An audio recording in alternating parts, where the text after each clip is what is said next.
Hola a todos, bienvenidos a un nuevo programa de Short Time, un breve tiempo para reflexionar. Qué alegría poder estar contigo en una nueva aventura, en un nuevo programa. Ya sabes que esto lo hacemos con mucho cariño, que pensamos en ti, en que tú seas edificado y que puedas disfrutar de un ratito de tertulia, ya no solamente con nuestros invitados, sino contigo también, porque tú formas parte de este diálogo, de este debate y de estos comentarios que en cada programa hacemos. Ya sabéis que la realización del programa es de Proyecto Vida, que pertenece a su vez a las Iglesias del Monte que producen el programa o los programas que hacemos y que se emite desde el 100.2 de FM, nuestra radio favorita, Radio Amanecer, la sintonía que te acerca al Señor. Y hoy tenemos este apartado tan importante que es la historia de la Iglesia a través de los avivamientos. Y nuestro amigo, querido pastor, pues Juan Manuel Quero, está aquí con nosotros para ilustrarnos. Hola, Juan Manuel. Hola, ¿qué tal? Nos alegramos mucho de tenerte de nuevo en el programa como colaborador especial ya dentro de este apartado. Encantado de colaborar y estar con vosotros. Ya es el tercer programa que grabamos, ¿no? Sí, eso es. Tercero. Hemos hablado de una introducción del avivamiento porque se trata de ilustrar la historia, pero enfocado en los avivamientos que han ocurrido a lo largo de esa historia, ¿no? En lo cual Sí, la idea, porque en el primero tuvo que ver más que nada con una definición de lo que es avivamiento. Y a partir de ahí, pues estuvimos viendo cómo Jesús también, pues fue el motor para comenzar esos avivamientos, porque en realidad la historia de la Iglesia es la historia de los avivamientos, a pesar de las sombras que hay, pero tiene que ver con eso. Un avivamiento también se requiere porque hay sombra, porque hay dificultad, porque hay pecado, porque hay obstáculos, porque hay crisis. Entonces, cuando miras la historia desde esa perspectiva, tienes también, digamos, una visión que te ayuda a entender otras cosas. Y muchas veces los historiadores no hemos entrado en esa perspectiva de ver la historia de la Iglesia, del cristianismo, desde la realidad de Dios obrando en medio de nosotros.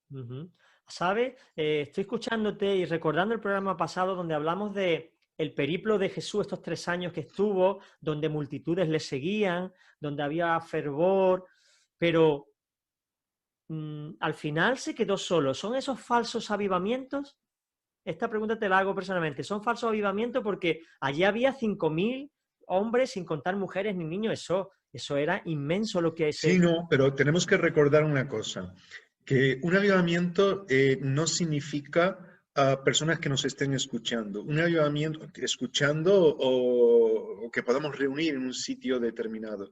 Ni siquiera el avivamiento es la conversión de muchas personas. El avivamiento tiene que ver con los creyentes. Y muchas veces hay personas que están alrededor, que se mueven, que está ahí, pero como Jesús le dijo a los suyos, cuando él buscó el compromiso, lo que significaba seguirle, muchos se marchaban. Y Jesús se lo dijo a los suyos, a los que ya habían tomado la decisión, es decir, a los creyentes, ¿vosotros también os vais a marchar? No, Señor, ¿a quién iremos? Tú tienes palabras de vida eterna. Entonces hay que distinguir también eso. Sí es verdad que muchas veces el avivamiento lleva, y vamos a hablar hoy un poco también de eso, a que miles de personas puedan convertirse al ver la obra de Dios. Pero el avivamiento no es la conversión de las personas, puede ser una consecuencia, que Ajá. es distinto. Quería preguntártelo por eso, porque muchos de nuestros oyentes pueden tener una imagen del avivamiento multitudinario. Mucha gente convocada, mucha gente interesada, y no necesariamente eso es un avivamiento. Tiene que No ver con un necesariamente, fervor en el corazón, dentro. eso Sí que es. había un avivamiento pequeño entre los que seguían a Jesús. Esos 120 sí que estaban viviendo una revolución, ¿verdad? Ajá, ajá. Y de eso vamos a hablar hoy, de lo que esos 120, cuando estaban reunidos, eh, pues estaban esperando y estaban buscando, porque al principio no estaban tan, tan entusiasmados, como vamos a ver. Sí, claro, claro, porque Jesús le dijo, es necesario que yo me vaya, ¿no? Y se les quedó una cara de tonto a los pobres diciendo, ¿cómo que te vas? Ahora que has Claro. muerto y resucitado, que ahora puedes quedarte con todo y que estamos contigo, ahora te vas, sería bastante árido para ellos, ¿no? Efectivamente. Es que además eso lo debemos de traer siempre al terreno totalmente práctico, no como el que está leyendo una novela. No, no, pensemos en eso. Es decir, yo he tomado decisiones, he dejado incluso trabajo, he dejado una serie de actividades, de relaciones, y ahora te vas. Y lo he dejado por ti pensando que sí es verdad, que tú eres el Señor, que eres el Hijo de Dios, que eres Dios mismo, que lo hemos visto en la resurrección, es todo maravilloso, y ahora dices que nos dejas. Claro. Claro, eso es tremendo. Es desolador, es desolador. Claro, eso es tremendo. Entonces, pasa un tiempo desde que Jesucristo es glorificado y en el monte de Sión y los ángeles dicen, ¿por qué miráis y buscáis? ¿No? El mismo Señor que veis subir, un día volverá, pero id a Galilea y espera al Señor. Entonces, ahí se prepara algo, se cuece algo, le llamamos Pentecostés, ¿no? Y es una palabra que nos suena familiar, pero mucha gente no sabe ni siquiera qué significa. ¿De dónde viene la palabra y por qué se aplica a ese evento que ocurrió? Vamos a entrar ya en faena, Juan Manuel. Vale, ahí sí, ahí hay varias cuestiones. En primer lugar, podríamos plantear, ¿Pentecostés es un avivamiento realmente o es una nueva etapa? Y yo creo que son las dos cosas, Ajá. que es una nueva etapa que parte de un avivamiento. Y me parece que Lucas, que es quien explica todo esto en el libro de los Hechos de los Apóstoles, que yo creo que más que los Hechos de los Apóstoles es el libro de los Hechos del Espíritu Santo, ¿verdad? Sí. Y porque vemos cómo se destaca la obra del Espíritu Santo en medio de todo esto.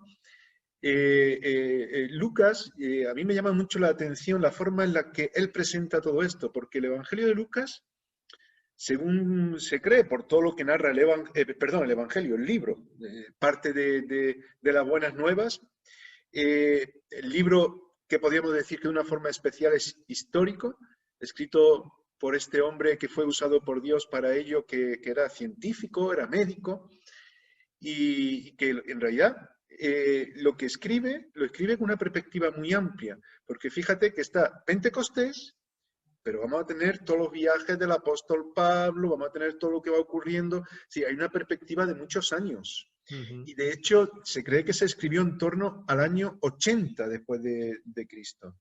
Es decir, que no está escribiendo en el momento de Pentecostés Lucas eso, sino que ya pasaron muchos años.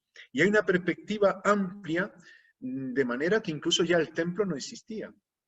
Es decir, en el año 70 Tito arrasó Jerusalén, destruyó el templo, y lo que está planteando ahí Lucas tiene que ver con una etapa totalmente ya distinta. Y está recogiendo todo lo que pasó de una forma que bueno, él enlaza muy bien el evangelio en sí de Lucas con el libro de Hechos, hablando de todas las cosas que habían ocurrido. Habla de la muerte de Jesús, habla de la resurrección, habla de la promesa del Espíritu Santo, de que los discípulos tenían que estar ahí esperando. Y claro, todo eso lo presenta Lucas como una situación complicada, donde los apóstoles y los discípulos tenían que estar pues esperando, más que esperando, haciendo lo que el Señor quería para que se cumpliese lo que fuese necesario. Entonces, yo creo que Lucas ahí presenta, en el libro de los Hechos, en lo que acontece en Pentecostés, presenta que comienza una nueva etapa, pero se dan los parámetros que hemos visto anteriormente también de lo que es un avivamiento. Claro. Que un avivamiento es algo que se da en un tiempo de crisis. Y los discípulos estaban en esos momentos, bueno, viendo qué va a pasar. Yo creo que no solamente los discípulos, sino que la gente estaba, yo creo que había un grado de tensión, porque ellos estaban en el aposento alto, pero había habido, como decías tú antes, multitudes que seguían a Jesús. Y ahí había ocurrido algo. Jesús había estado manifestando como resucitado a muchas personas, y de pronto los más cercanos desaparecen y están reunidos esperando algo. Yo creo que ahí había una expectativa tremenda de todo el mundo. Pero hay crisis de qué va a pasar, qué va a ocurrir. Estaban confinados, como cuando nos confinamos ahora nosotros con la pandemia. Claro. ¿Qué va a pasar? ¿Qué va a ocurrir?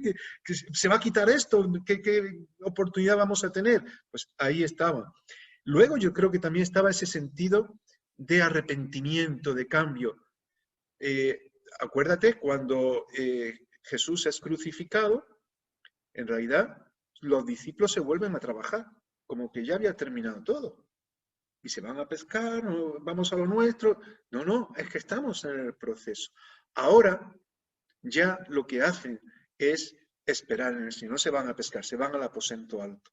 Están esperando como que hay un cambio. Hay un Es decir, cambio. Ujú. y eso es arrepentimiento, dejar unas cosas para hacer otras. Claro, Y pero aquí es donde Lucas contrasta todo esto con la promesa y con lo que es el Evangelio y con lo que tiene que ver con la presencia de Dios. Y quería comentarte, has hablado de que más que una espera es un obedecer.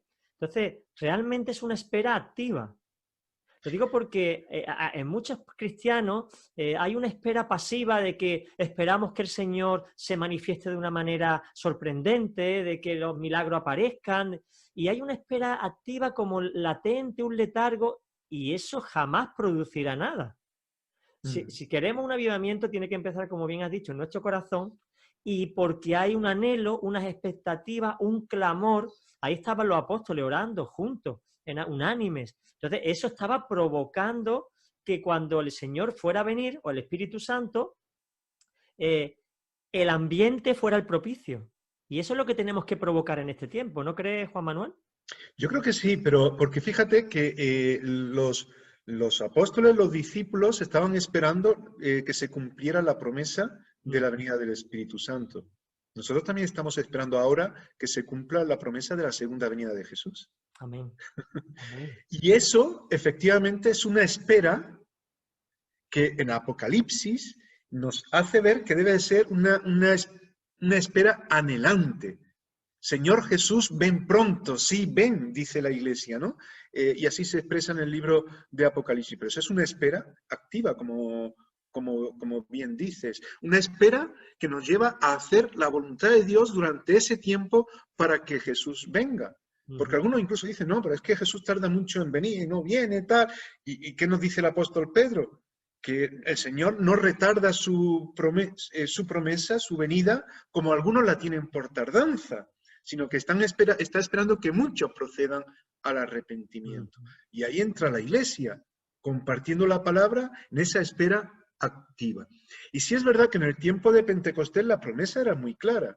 Ya en el libro de los Hechos se nos explica, Lucas está comentándolo, pero ya desde un principio Jesús y Juan, el apóstol Juan lo recoge también en el capítulo 7, los versículos 38 y 39, que habla de ese río de agua viva y diciendo que eso tenía que ver con lo que iba a suceder con la venida del Espíritu Santo que estaría con aquellos que habían creído en él. Y esa era la promesa que Jesús ya hizo y que en el día de Pentecostés se constata porque había personas ahí esperando.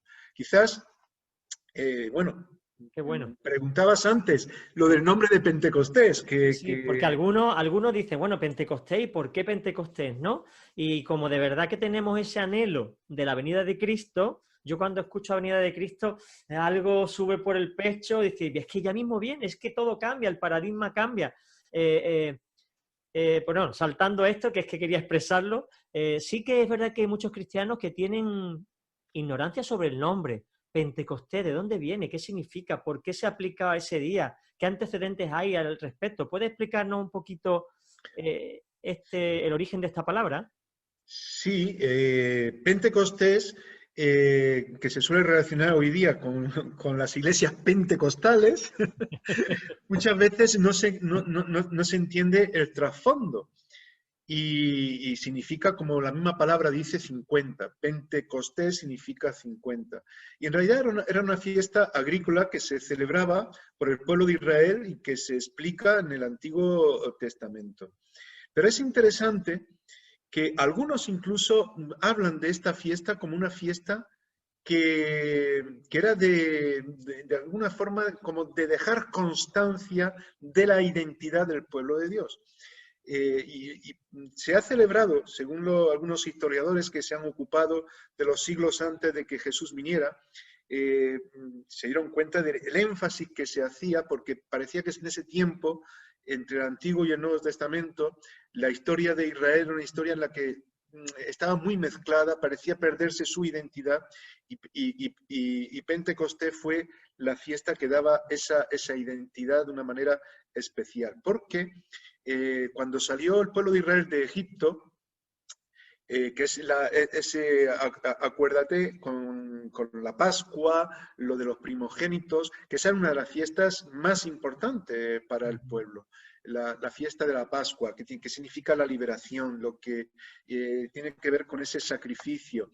Pero 50 días después, que es lo que significa la palabra 50, Pentecostés, 50 días después de esa fiesta es cuando se celebraba otra fiesta, que se llamaría también la fiesta de las cabañas o la fiesta de las semanas, que era una fiesta agrícola que tenía que ver con ofrecer a Dios los primeros frutos y demás. Y se hacían cabañas y se reunía todo el pueblo en esas cabañas, por eso se habla de la fiesta de las cabañas. Y también de las semanas, porque eran 7 semanas, que eran 49 días, más el día que empezaba eran los 50 días, el Pentecostés. Pero el pueblo de Israel, esa fue una fiesta que empezó a celebrar de manera muy inmediata en el desierto.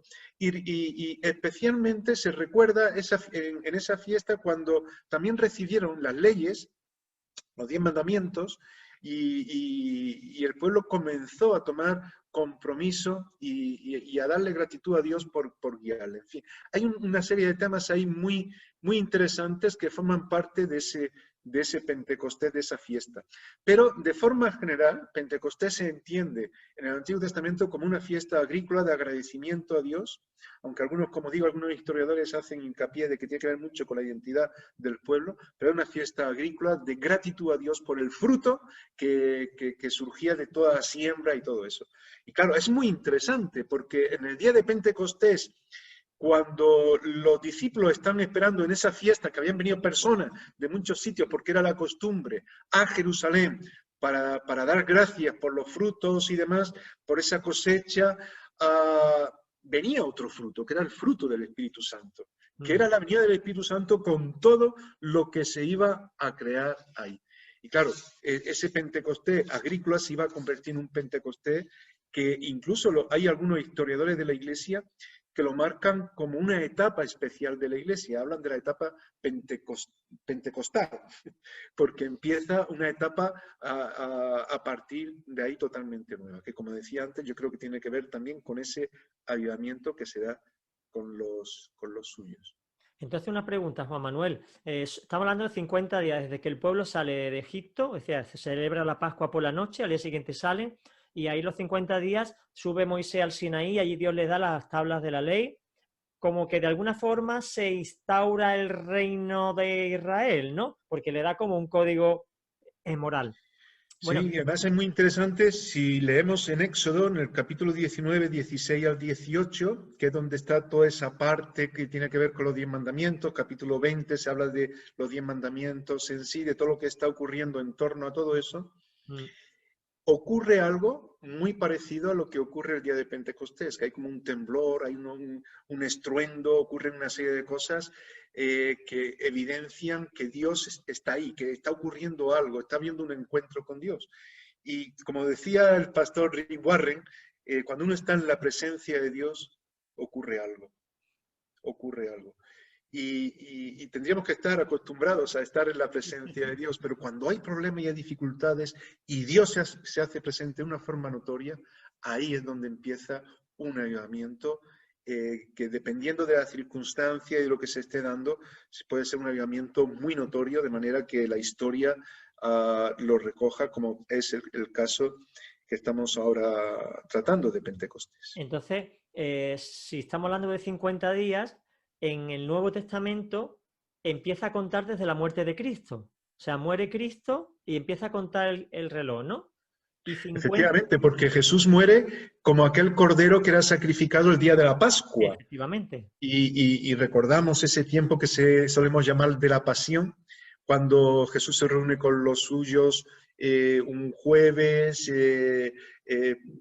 para hacerles ver que esa Pascua ya tenía que ver con Él, que cuando tomaran el pan y el vino recordaran que Él iba a entregar su vida por todos ellos. El viernes ocurre eso y 50 días después es cuando está todo el pueblo, no todo el pueblo de los que creían en Jesús o de seguidores de Jesús, sino de judíos de diferentes partes de todo el mundo, van allí para celebrar la fiesta de la Pascua.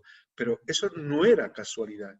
Claro. Es decir, Dios está en el guión de toda esa historia, de salvar vidas, de dar oportunidades, de ese avivamiento especial. Qué bueno. Entonces, yo estuve haciendo un cálculo, si Cristo resucita y se presenta durante 40 días a los apóstoles y después glorificado, se supone que aproximadamente entre que Él es glorificado y llevado al cielo hasta Pentecostés pasaron 10 días, ¿no? Bueno, Aproximadamente. podría ser porque están esperando, claro. Y pues hay un tiempo en el que están reflexionando y están esperando que el Espíritu Santo venga. Podría ser que ese tiempo fuese más o menos aproximadamente. De búsqueda. Bueno, ¿y qué ocurrió en Pentecostés? Que ahí es donde vamos a ver ya el tomate, ¿no? Sí, Pentecostés fue algo, como decía, yo creo que totalmente guiado por el Señor. Y cuando los suyos, los que estaban esperando la promesa del Espíritu Santo, estuvieron dispuestos a obedecerle y aprovechar esa oportunidad, ocurrió algo tremendo. Yo creo que en ese tiempo que sabían que tenía que cambiar un montón de cosas, de paradigmas, de proyectos, de vidas, el Espíritu Santo es quien produce todo eso, pero porque están ellos allí. Es decir, es que Jesús dijo que la promesa que estábamos comentando antes de Juan 7, 38 y 39, que el Espíritu Santo vendrían sobre los que creían en Él. Y el Espíritu Santo vino sobre todos. Es decir, Lucas recoge eso. El Espíritu Santo vino sobre todos los que estaban allí reunidos. ¿Y qué ocurre? Pues que al ser llenos del Espíritu Santo, en medio de lo que estaba ocurriendo, ocurre un milagro que tiene que ver con la preparación del pueblo que tenía que recibir la palabra de Dios. Es decir, el Espíritu Santo viene y caen viene como una lengua de fuego que es repartida entre todos los que están allí presentes. ¿Y por qué? Es interesante. ¿Por qué la lengua de fuego? ¿Por qué ese símbolo de lengua de fuego que la verdad es que es algo enigmático? Podía haber sido simplemente el viento pero Jesucristo fue una paloma cuando recibió ese bautismo. Sin embargo, ellos reciben como un fueguecito, ¿no? Como una mecha, ¿no? Sí, luego lo veremos un poco más adelante. Me gustaría utilizar un cuadro para explicar lo de esa pequeña lengua de fuego. Pero es interesante que se hable de lengua y que se hable de fuego. ¿Es verdad? Porque efectivamente ahí lo que ocurrió fue ese milagro que se suele llamar de glosolalia, es decir, de lenguas, en el sentido de que todos los allí presentes reciben pues ese don especial, esa lengua de fuego que les capacita para producir un cambio. Yo creo que efectivamente ahí el Espíritu Santo iba a quemar cosas que no servían, iba a impulsar algo totalmente nuevo. Por eso yo creo que en este caso es un fuego como el que refina, el que prepara, el que quita lo que está mal para comenzar una etapa totalmente nueva. Y el sentido de lenguas, vamos a ver que es muy, muy significativo, porque efectivamente dice el Evangelio, bueno, en este caso el libro de los Hechos, está hablando de ese poder que iban a recibir, y me llama la atención también esto, cuando viniera el Espíritu Santo. y recibiréis poder cuando haya venido el Espíritu Santo sobre vosotros. Y me seréis testigos en Jerusalén, en Judea, en Samaria y hasta lo último de la tierra. Eso es lo que Jesús les plantea, y eso ocurre realmente cuando el Espíritu Santo viene. Empiezan de una forma especial a ser testigos de lo que había ocurrido en sus vidas. Fíjate que incluso ellos estaban en el aposento alto. Son ellos los que reciben al Espíritu Santo. Son ellos los que reciben como unas lenguas de fuego repartidas. ¿Qué estaba ocurriendo allí? Por otro lado, una multitud se estaba acercando al lugar donde estaban ellos, por lo que estaban escuchando, lo que estaba pasando. Por eso al principio, cuando hablábamos, decíamos que ahí había ya una expectativa. El Espíritu Santo estaba obrando por un lado, por otro lado, de manera que ocurriera algo especial, usando a aquellas personas que estaban dispuestas a confiar en Él. ¿Qué estaba ocurriendo? Bueno, pues estaban siendo preparados aquellos 120 que estaban allí para compartir con miles de personas en sus propias lenguas, lo que Dios había hecho en sus vidas. Y esto nos va a llevar a una cuestión también importante. Era el hebreo, el idioma del pueblo de Israel. Se comunicaban en arameo.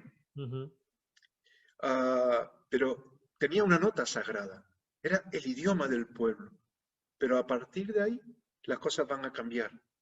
Es decir, en un avivamiento siempre caen barreras, porque tienes que dejar cosas para seguir adelante, cosas que han creado ataduras, cosas que han creado monotonía, que te han paralizado, que han contaminado de alguna forma. Pero viene el Espíritu Santo, lenguas se reparten de fuego, se capacita a esa incipiente iglesia. ¿Y para qué? Para salir fuera del aposento. No para quedarse y decir, qué bien estamos, ¿no? Como cuando estaba en el Monte Tabor.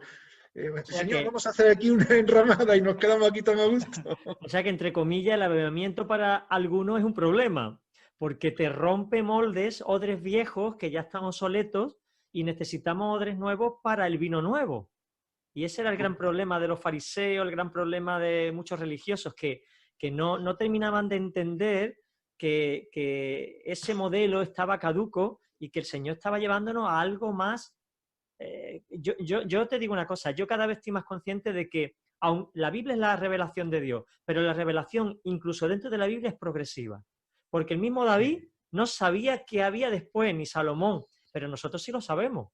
Claro, porque el Señor ha ido revelando progresivamente a lo largo de la historia cosas que entonces no. Y yo creo que Dios está preparando en este tiempo un pueblo, como preparó a la iglesia, para una transición, un nuevo salto, un nuevo cambio, como tú has dicho, ¿no? Es un cambio de paradigma, ya no es simplemente un avivamiento tal cual, es un cambio de etapa. Es una nueva etapa, Y aquí se va a empezar a marcar de forma muy firme, y eso lo vamos a ver más próximamente en otras sesiones, todo lo que tendría que ver con el universalismo del Evangelio. La salvación es para todos, con la persecución de Esteban, todo lo que ocurrirá ahí, pero ya está empezando ahí.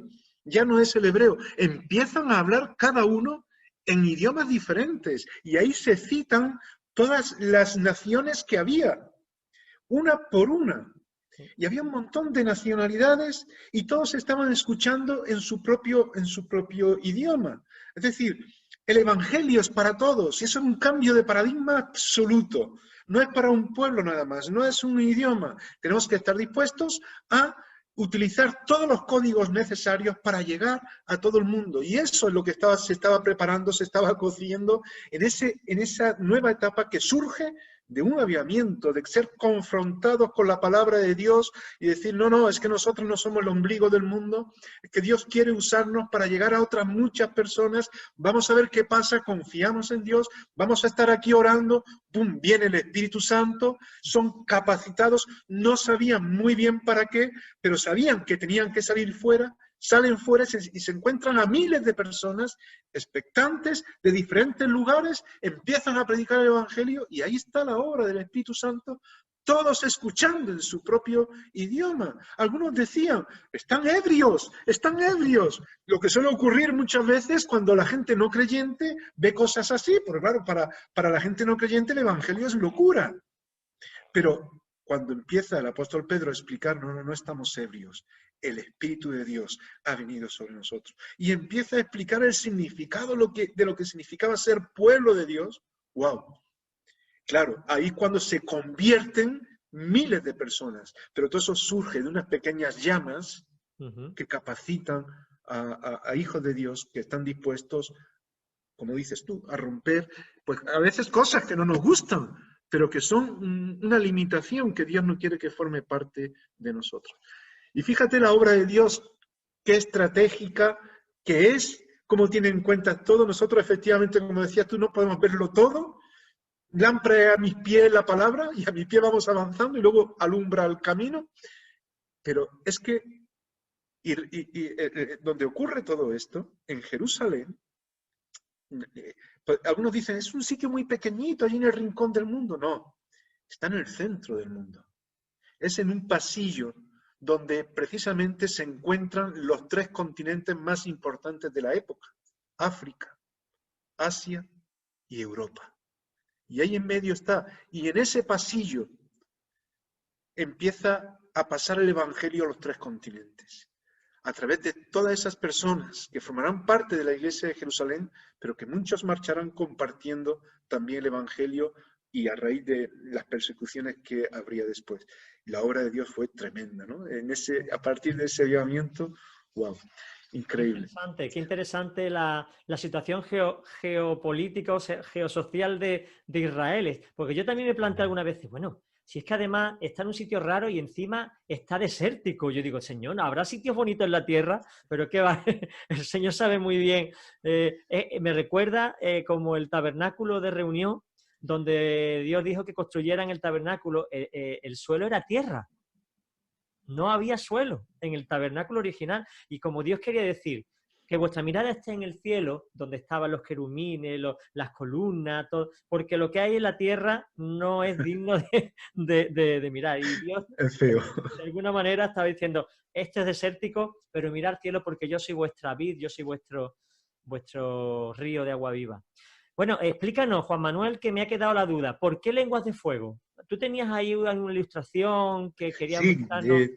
Mira, vamos a comentar algo de lo que estamos hablando. Vamos a ponerlo un poco de forma, digamos, que sea más gráfica y que nos ilustre, nos ilumine un poquito. Voy a compartir pantalla para que podamos ver una imagen que yo había cogido. Es un cuadro. En este caso, es un cuadro del Greco. Es interesante que el acontecimiento de Pentecostés fue tan trascendente que muchos pintores lo han recogido. Y me vino a la mente esta pintura de El Greco. El Greco, en realidad, estuvo muchos años residiendo en Toledo, aunque él nació en Creta. Ajá. Y me llama la atención también que una de las naciones que estuvieron en Pentecostés era de los cretenses. De todos los que cita, también estaban los de Creta. ¿De verdad? Y me llamaba la atención cuando analizaba lo que el Greco quiso recoger.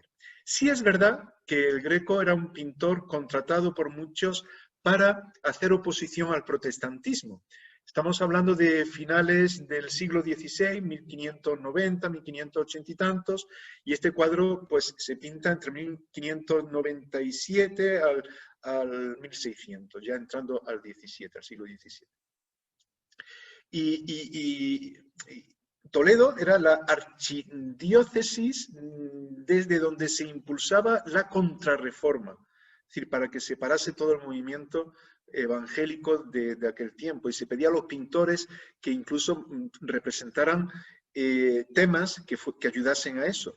Y el Greco pintó aquí a una virgen de una forma majestática que se suele decir, es decir, en un sentido como que está en un trono, no sé si lo vemos ahí en el centro del cuadro, como que está como sentada de una forma muy majestuosa en el centro. ¿Puedes ponerlo más grande, Juan Manuel? Que se vea Sí, lo mejor la puedo imagen. poner, Un creo que poquito sí. más. Ahora Pero, que ahí está, ahí se ve perfecto. Perfecto. vale. Pero el Greco hizo algo más que eso. No solamente puso a la Virgen en el centro, sino que quiso rescatar y colocar en esta pintura lo que estaba ocurriendo el día de Pentecostés. Y decimos, bueno, esas llamas pequeñitas, qué pequeñas son, ¿no? ¿Eso qué significaba? Y es verdad que eran lenguas como lenguas de fuego que recoge el Greco poniéndolas en cada una de las cabezas de los apóstoles. Pero llama la atención algo, bien, se ponen ahí por encima de cada cabeza, y es que los cuerpos de cada uno de los que están ahí son iluminados. Es como que la llama toma lugar en la vida de la persona, y es la persona la que se convierte en ese fuego. Por eso, a pesar de que en ese tiempo los cuadros solían ser bastante oscuros, en este caso hay un cromatismo, un colorido muy significativo. Es decir, verde, rojo, amarillo y tal, y todo muy encendido, como que la persona es la que realmente empieza a ser usada por el Espíritu de Dios como ese fuego que va a compartir la palabra, ¿no? Y eso es lo que yo quería hacer referencia en cuanto a esa llama. Es el ser encendidos por el Espíritu de Dios y sabemos lo que es eso. Es estar, no es lo mismo estar con queja, no sabemos qué va a pasar, en una crisis, ay, qué mal, que no tenemos trabajo, qué vamos a comer mañana, qué va a ocurrir, como cuando te das cuenta que Dios está ahí, que de pronto tienes muy claro que no va a faltar nada porque Dios está contigo, tienes un cometido y hay un entusiasmo. Y eso es lo que viene a recoger este cuadro, que además me parece que es importante que destaquemos algo. La mayoría, prácticamente todos, y ahora mencionaremos por qué algunos no, si te das cuenta, Juan Carlos, están mirando hacia dónde. Hacia arriba, hacia el Espíritu. Hacia arriba, Uh-huh. que es donde está la paloma representando también al Espíritu Santo. Es decir, aquí quiso representar el Greco al Espíritu Santo como una paloma rodeada de fuego, ¿verdad? Esa llama de fuego que se reparte en pequeñas lenguas para que cada uno tome sentido en lo que el Espíritu de Dios quería hacer a través de ellos. Pero Pentecostés tiene como protagonista, una vez más, al Espíritu Santo. Están mirando al Espíritu Santo. Es decir, lo que está ocurriendo allí tenía que venir del Espíritu de Dios. Es decir, no dependía de ellos, dependía de la obra de Dios. Y eso se recoge aquí de una forma muy, muy interesante. Además, mira, hay un detalle, que hay una bóveda que se podía pintar de muchas formas, pero sin embargo el Greco lo que pinta es una bóveda, un semicírculo con la paloma encima, y eso le da sentido de movimiento. Es como que el espíritu cae, que el espíritu no es pasivo, sino que, como decía el Señor, no, a la verdad mi Padre trabaja y yo trabajo, es acción, el Espíritu Santo. Por eso, de verdad que debía ponerse en la Biblia los hechos del Espíritu Santo, no los hechos Claro de que los sí. apóstoles.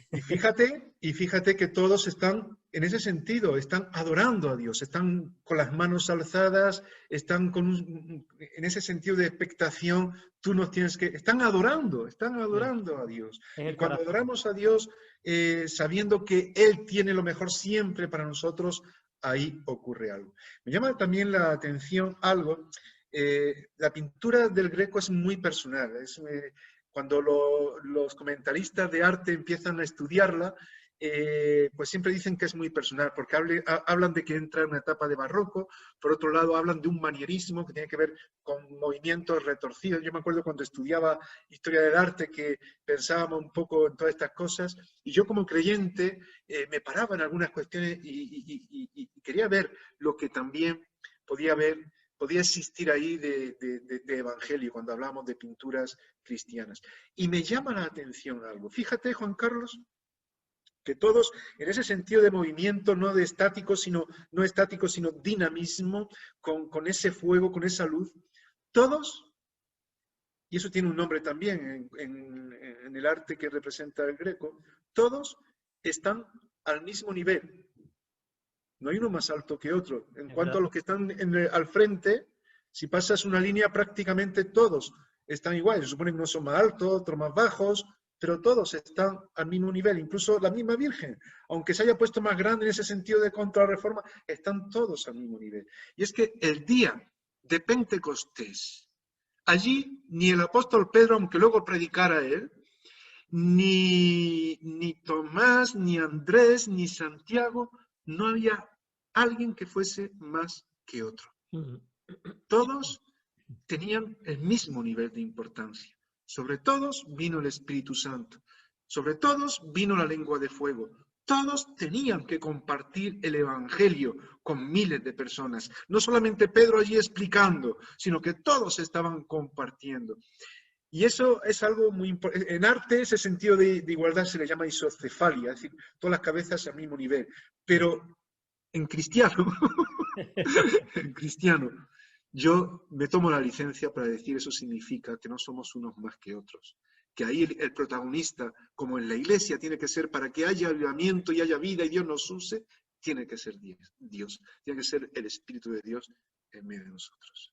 Qué bonito. Y hay algo, no sé si notas también en este cuadro, hay varias cosas que podemos destacar. ¿Cómo estaban aquí los apóstoles? Pegados. Sí. Aquí no llevan ni mascarilla, ni distancia de sanidad, ni nada de eso. Están pegados. Y yo creo que aquí están, podemos decir, pegados de forma excesiva, están apretados, porque se está representando la importancia de la unanimidad, de ir juntos, buscando lo que Dios quiere, de hacer lo que Dios quiere.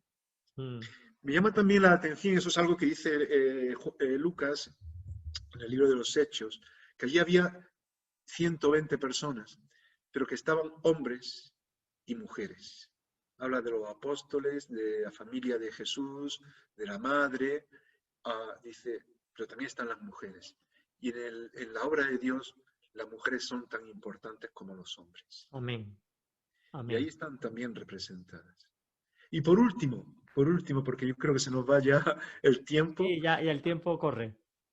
Solamente decir, hay una persona que nos está mirando a todos en este cuadro. Si te fijas, me da la impresión de que es el mismo Greco ahí autorretratado, aunque algunos dicen que no, yo creo que sí por algunos autorretratos que he visto de él. Pero yo quiero coger el sentido de cuando se está viviendo ese éxtasis, ese avivamiento, esa venida del Espíritu de Dios, hay alguien que mira hacia afuera. Porque tenemos que mirar siempre hacia afuera y ver a la gente que no conoce al Señor. Y allí estaban siendo preparados no para decir que bien, como decíamos antes. Había miles de personas esperando fuera.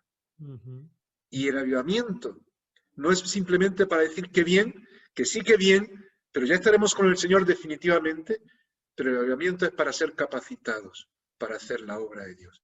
Por eso también hay una mirada que si bien todos están mirando para arriba, hay una persona que está mirando hacia afuera. Sí, al que está observando el cuadro, ¿no? Que eres tú, que soy yo, y como diciendo, todos. Esto también va por ti. Tú también puedes ser lleno. Qué bonito. Pues ¿qué hemos aprendido hoy de pintura? No me esperaba yo que fuera a sorprendernos con este cuadro, que es muy interesante y se puede sacar muchas cosas, ¿eh? Uno mira el cuadro y dice, qué bonito, qué feo. No. Hay muchos elementos que el autor está hablando a través de las características. Pues ha hablado cosas muy importantes a la luz del cuadro acerca de la posición. Delante de Dios todos somos iguales, no hay sobresalientes. Y ¿cómo podemos nosotros a experimentar un avivamiento parecido? Ya quedan 5 minutitos. ¿Cómo podemos nosotros decir, bueno, Dios mío, yo quiero tu avivamiento? ¿Qué tenemos que hacer? Yo creo que se tienen que cumplir de nuevo los principios que hemos estado hablando hasta ahora y que yo creo que se cumplen también en Pentecostés. Derribar las barreras de protagonismo, de mi denominación es lo más importante, mi iglesia es lo más importante, yo soy el más importante, las cosas no van a ir bien si no digo yo lo que... Es decir, hay que esperar en el Señor de una forma dinámica, sirviéndole, siendo flexibles para estar dispuestos a que si Dios cambia algo, que cambiemos detrás de Él, detrás de lo que Él quiera que realicemos. Y darnos cuenta de una cosa, allí todos estaban orando. Tenemos que esperar de esa forma dinámica en oración. Dice, Señor, ¿qué es lo que tú quieres? No es que lo que quiere fulanito, vamos a hacer una estrategia política, vamos a ver unos contra otros. No, todos juntos, unánimes, buscando lo que Dios tiene para nosotros, rendidos, sabiendo que el Espíritu Santo es el quien tiene el poder y que la obra es de Él y nosotros colaboramos con Él. Y yo creo que si eso, incluso estamos dispuestos a vivirlo de manera pues que cambiemos lo que sea necesario, ese arrepentimiento que se tiene que dar, un avivamiento, tiene que ver también con cambios. Si hemos llegado a un punto en el que hay cosas que no están bien en mi vida, no soy perfecto, pero Señor, úsalo tú cambia esto, quita las barreras, y vamos a ver más adelante tantas barreras que tuvieron que caer aún después de esto. Yo creo que, por otro lado, tendríamos que preguntarnos una cosa, terminando en esta parte. Allí había miles de personas de diferentes lugares. Y algunos podían decir, nosotros qué tenemos que ver con esto, estos traen otra cultura, traen otra forma de ser, pero el Espíritu Santo les llevó a ellos. Y yo creo que para que ocurra también en este tiempo ese avivamiento especial, debemos de darnos cuenta en esta situación de crisis que estamos viviendo, que fuera del aposento, fuera donde está ese remanente, que no nos ha dado tiempo de hablar de ello, pero yo creo que ese 120 vuelve a suponer un remanente de Dios que confía. 12 apóstoles, 120, en fin. Podemos jugar un poco con los números, pero vemos la línea de la Escritura en ese sentido. Y darnos cuenta cuántas personas hay en nuestra iglesia. Cerca de nuestra iglesia. En el barrio donde vivimos, que quizás son de otros sitios, de otras culturas, con otras religiones, con otra forma de entender. Debemos de estar dispuestos a obedecer a Dios, porque no es casualidad, como no fue casualidad el día de Pentecostés, que muchas personas estuviesen allí. Dios está trayendo personas cerca de nosotros para que ocurra algo especial. Y yo creo que ahí es necesario que eso lo tengamos en cuenta. Qué bueno. Yo no sé, Juan Carlos, en tu propia iglesia me imagino que tendrás personas de diferentes naciones. Sí. Además, eso es una ventaja. El hecho de tener personas ya es como en Pentecostés. Dios va trayéndolas, ¿no? Y nosotros tenemos que aprovechar, ¿no? De hecho, tenemos aquí en la iglesia un rifeño, que no es muy habitual, es de la parte del norte de África, de la parte de Marruecos, y el rifeño no es ni de Erilla, ni es árabe, ni es español. Es una mezcla muy rara. Y yo siento que Dios lo ha traído aquí se ha formado como cristiano, está aprendiendo los rudimentos, se está sanando de todas sus heridas y de todo su bagaje, pero yo estoy seguro que él va a volver. Pero ya no va a volver el que se marchó, sino una persona nueva, llena del Espíritu Santo, que conoce la cultura y el idioma y va a llegar a ellos como ni tú ni yo llegaremos. Así que, Claro. por supuesto, es una oportunidad. Es que esa es la oportunidad, saber que Dios nos está poniendo delante de nosotros personas, que ya incluso algunos son creyentes, pero que Dios los puede usar desde la iglesia también, por su cultura, por su forma de entender las cosas, para llegar a otras muchas personas. Mira, quisiera terminar con una cosa. La iglesia es la zona de Dios. La iglesia no es de uno ni de otro. La iglesia es la zona de Dios para obrar en medio de un mundo que no tiene límites, no podemos delimitar, de diferentes culturas, diferentes idiomas, y cuando juntos estamos dispuestos a buscar la dirección de Dios, estamos colaborando en la extensión del reino, porque el cielo no tiene una nación nada más, sino que es el conjunto de todos los pueblos que creen en el Señor. Amén. Amén. Hay que darle lugar al Espíritu Santo. Me viene a la cabeza la frase que decía Juan Bautista, es necesario que yo mengüe y tú crezcas. Ese es el centro de la diana. Cuando uno disminuye, se humilla y dice, Señor, es todo tuyo, yo soy tuyo. Como alguien dijo, ¿no? Yo soy yo, pero no soy mío. Y la gente dice, yo soy yo y soy mío. No, no, no, no. No somos propiedad nuestra. Cuando uno reconoce que es de Cristo y que Él es el que tiene que tomar el control y uno se humilla, entonces el Señor ocupa esos espacios y es cuando realmente ocurre el avivamiento. Pues Juan Manuel, fantástico. Hemos aprendido de arte, de historia, de teología, de Pentecostés. Hemos comprendido un poquito más de dónde viene el origen de la palabra que evoca. Y nada, pues muchas gracias como siempre, Juan Manuel, por tu disposición y el conocimiento y la bendición que aporta a mí y a los que nos escuchan. Gracias a ti, aprendemos juntos, mirando lo que el Espíritu Santo tiene para nosotros, para ir adelante.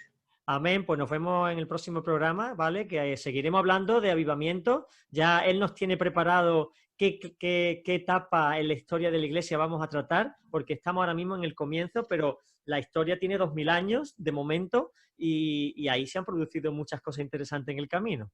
Así que muchas gracias y nos despedimos, Juan Manuel. Hasta la próxima semana. Hasta la próxima, gracias. Y a todos vosotros, pues nada, que muchas gracias por acompañarnos, que ha sido una bendición teneros, que espero que te haya sido de edificación. Para mí lo ha sido, todas las palabras de Juan Manuel. Y nos vemos, emplazamos a todos los oyentes y a los que nos ven hasta la semana que viene en un nuevo programa de Short Time. Recuerda, un breve tiempo para reflexionar. Que el Señor te bendiga grandemente.